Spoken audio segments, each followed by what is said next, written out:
first step in making this particular holster is assembling the two hoops, and I'll show you how to do that in just a second. Alright guys, so here are the two pieces that make up the hoop.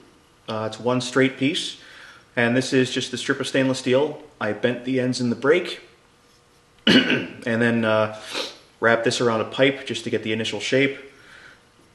This will be spot welded into the back, and then after everything's all welded together, if I have to make adjustments to the hoop itself, I can put it on the anvil and just hit it down with a hammer, and that'll give me the dimensions that I'm looking for to accommodate the can. So what I'm going to do is I'm going to line up the back where I want it. I'm just going to hold it with a pair of vice grips. I'm going to put it inside the tongs, press down, and hit the switch. Now as soon as you let off the switch, the power shuts off and the current stops. But as you can see if I can get the light, that little divot and the discoloration is the spot weld.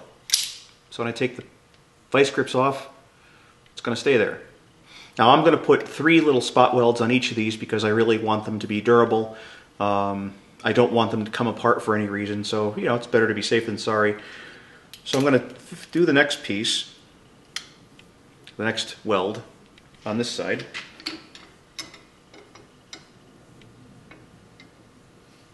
Clamp it down. Hold it for a few seconds. See if that held. There you go.